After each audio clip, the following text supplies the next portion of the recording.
कुठं बाप फेडणार आहे? कुठं कुठं बाप फेडणार आहे एवढं? अरे एक पद्धत असते, एक पद्धत. लोकाला बोलायचं, लोकाला ट्रोल करायचं. माणूस आहे तुम्ही, माणूस. ती जनावर बरं की एखादं. नालायक माणसं कुठली. किती लोकाला बोलायचं, जणू का आपण कमवून देतोच त्यांना. आता काय बोलून काय नको झाले मला तरी. आता व्हिडिओ मी बनवणार नव्हतं, पण आता इलाज नाही. काल मी आणि माझ्या मैत्रिणीनं फक्त असं सहज कॉमेडी बसून बसून एक व्हिडिओ बनवला आहे. असं तर सहज कॉमेडी, आम्ही काय कोणाचं नाव घेतलेलं नाही, काय नाही. व्हिडिओ ते व्हायरल व्हायला लागला. जसं व्हायरल व्हायला लागला तसं लोकांच्या पोटात दुखायला लागलंय.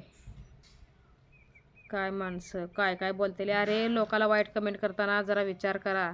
तुमच्या पण घरात आया आहे, त्या बायका आहेत, त्या तुमच्या लिकी आहेत, धरण्यासाठ्या. हां किती किती जरा बोलायचं माणसाला. जरा तर पद्धत आहे का बघा. झालं की तेवढंच माणूस सहन करते. अरे लांब कशाला ते गणेश शिंदे. हां गणेश शिंदे म्हणजे गणेश दादा. तो बिचारा त्या पत्र्याच्या शेडमध्ये होता.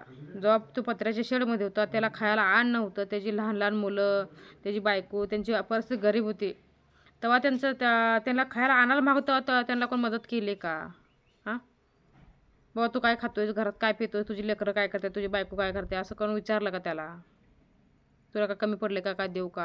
हां जेव्हा त्या गणेशाच्या बायकोला जेव्हा डिलेवरीचे पैसे कमी पडले त्यानं पाप त्यानं नाईलाजानं त्याच्याकडे असं त्यानं कोणाला मागितलाच नसतं. नाईलाजानं त्यानं तुम्हाला बाबा मला अडचण आल्या. जेव्हा माणूस लईच अडचणीत येतो तेव्हाच मागते ना लोकाला. तर त्याला अडचणीनं काय एखादा कुणी कुणी ₹10 पाठवला असेल, कोणी ₹50 पाठवला असेल, कोणी 100, कोणी 500 पाठवला असेल. तो आता त्यानं स्वतः कष्ट केलं, त्यानं स्वतः मेहनत केली. म्हणून त्याच्या कष्टाचं फळ त्याला मिळाले. काय कोणी जगाने त्याचं घर चालवलं नाही का त्याला कोणी घेतलेलं नाही.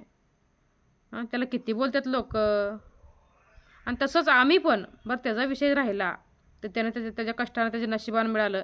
लक्षात ठेवा, तुम्ही लोक जळता, तुम्ही लोक नाव ठेवता, काही फरक पडत नाही. तुम्ही वाईट बोलता नाही ते तुमच्या पदरातच पाप पडणार, ध्यानात ठेवायचं. आम्हाला काय पाप लागत नाही, काय नाही. हां आमची नियत साफ आहे. आम्ही चांगल्या मनानं काम करतो हे यूट्यूबवर, फेसबुकवर किंवा चांगल्या ह्यानं आम्ही म्हणजे एक आमचे एक करमणूक म्हणून म्हणा. पण असं काय म्हणतात की आमचा एक टाईमपास म्हणून आम्ही व्हिडिओ बनवतो. ती पण तुम्हाला बघवत नाही. तुमचा मोबाईल असतो का, तुमचा रिचार्ज असतोय का, तुमचा वेळ असतोय. आमचा वेळ जातोय, आमचा रिचार्ज असतोय, आमचं मोबाईल असते. तुम्हाला काय फरक पडायला लागलाय? अरे किती कपट वासना करायची माणसानं. सुधरा जरा. असं लोकांचं कधीच वाईट चितू नका.